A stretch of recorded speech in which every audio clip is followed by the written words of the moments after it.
சரி, அக்கா எங்க? என்ன வீட்டுக்கு போன்னு சொல்லிட்டு ஏதோ வேலை இருக்குன்னு சொல்லி போனாங்க சித்தி. இன்னும் இங்க வரல. எங்க போயிருப்பாங்கன்னு தெரியல. இருங்க, போன் பண்ணி பாக்குறேன். சரி, நான் இத பூஜை ரூம்ல வச்சுட்டு வரேன்.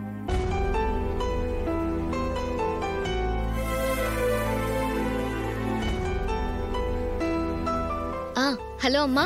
சொல்லு ரேவதி. ஒன்னும் இல்லம்மா, எல்லாரும் வீட்டுக்கு வந்தாச்சு.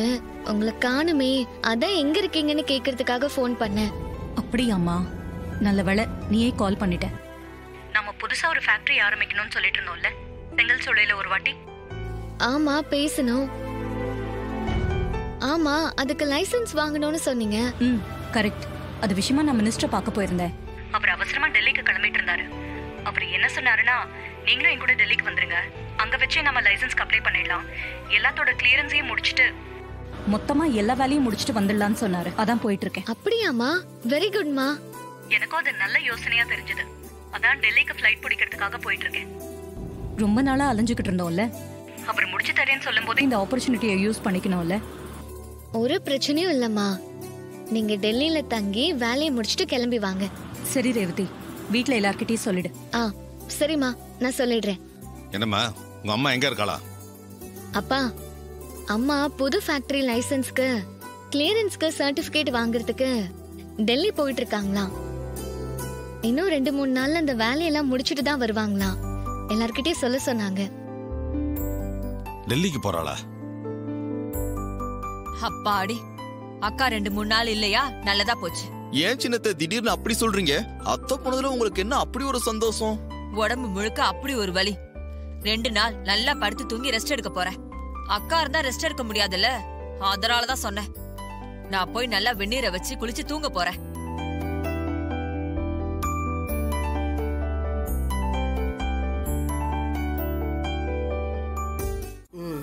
சரிடா கண்ணு, உன் விருப்பம் என்னமோ அப்படியே செய். அப்புறம் இன்னொரு முக்கியமான விஷயம், நாளைக்கு நீ உன் புருஷனும் கோயிலுக்கு போயிட்டு வாங்க. நல்லது. ஏன் பாட்டி, நாளைக்கு என்ன விசேஷம்? கோயிலுக்கு போயிட்டு வர சொல்றீங்க? நாளைக்கு சனி பிரதோஷம்டா. சனி பிரதோஷத்தன்னைக்கு புருஷன் பொண்டாட்டி ஒன்னா சேர்ந்து கோயிலுக்கு போயிட்டு வந்தா அவங்களுக்கு நல்லதே நடக்கும்னு சொல்லுவாங்க. நீங்க போயிட்டு வந்துருங்க. அப்படியே எனக்கும் நம்ம ஊர் கோயில்ல சின்னதா ஒரு வேண்டுதல் இருக்கு. என்ன வேண்டுதல் பாட்டி? கும்பாபிஷேகம் நல்லபடியா நடந்து நம்ம 2 குடும்பமும் ஒண்ணு சேரும்னு ரொம்ப நம்பிக்கையா இருந்தேன். அது நடக்காமலே போயிடுச்சு. மறுபடியும் சீக்கிரம் கும்பாபிஷேகம் நல்லபடியா நடக்கணும். அதுக்காக கோயில்ல 1008 முறை சுத்தி வர்றதா வேண்டி இருக்க. அந்த வேண்டுதலை நிறைவேற்றணுமா?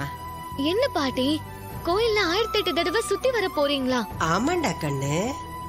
பாட்டி, உங்க வயசுல உங்களால 1008 தடவை சுத்தி வர முடியுமா? அது உங்க உடம்பு தாங்குமா? நான் பண்ணிடுவேம்மா. மறுபடியும் சீக்கிரம் கும்பாபிஷேகம் நடக்கணும், நம்ம 2 குடும்பமும் ஒண்ணு சேரணும். இதெல்லாம் நடக்கணும்னு தான் நான் வேண்டிக்கிட்டு இருக்கேன்மா. நான் செய்யாம வேற யார் செய்யறது? நீங்க செய்ய வேண்டாம் பாட்டி, உங்க வேண்டுதல நான் செய்யறேன் பாட்டி. நீ செய்றியா? எதுக்குமா? நான் பண்ணிக்கிறேன், நீ பேசாம இரு. பாட்டி, நம்ம 2 குடும்பமும் ஒண்ணு சேர இனிமே நானும் என்னால முடிஞ்ச முயற்சியை செய்ய போறேன்.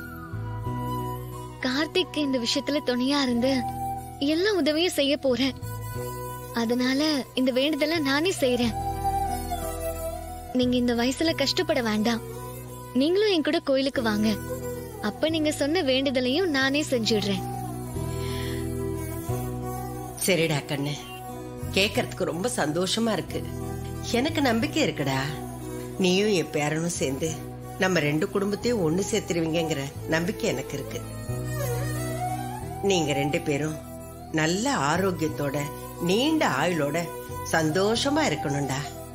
சரிங்க பாட்டி, நான் வரேன். சரிம்மா, இந்த பத்திரமா எடுத்துட்டு போம்மா. போயிட்டு வாடா கண்ணு.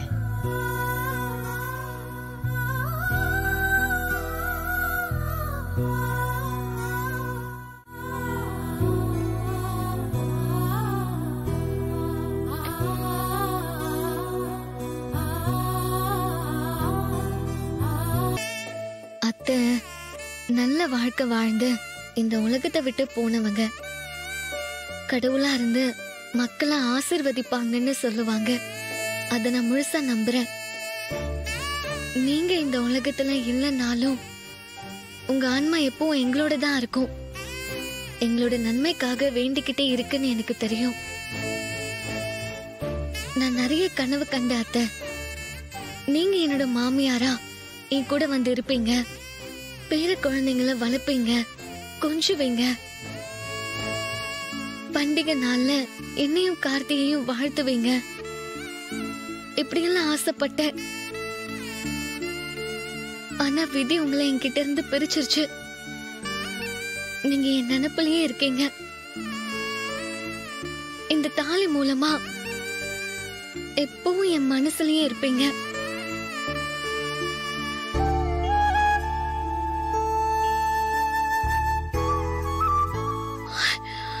அது மட்டும் இல்ல அத்தை, உங்க நினைவு மட்டும் இல்ல, இந்த தாலிய மட்டும் இல்ல, எல்லாத்தையும் விட கார்த்தி எனக்கு கொடுத்திருக்கீங்க. இந்த உலகத்துல கார்த்தியை விட சிறந்த உன்னை யாராலையும் எனக்கு கொடுக்க முடியாது. ஆனா நீங்க எனக்கு கொடுத்திருக்கீங்க. நான் இவ்வளவு சந்தோஷமா இருக்கேன்னா அதுக்கு காரணம் கார்த்தி தான். கார்த்தியை என் உயிர் மாதிரி பத்திரமா நான் பார்த்து பார்த்தேன். உங்ககிட்ட நான் இன்னொன்னு கேக்குறேன். என் வயித்துல நீங்க வந்து புள்ளையா பொறுக்கணும். அதுதான் உங்ககிட்ட என்னோட பிரார்த்தனை அத்தை.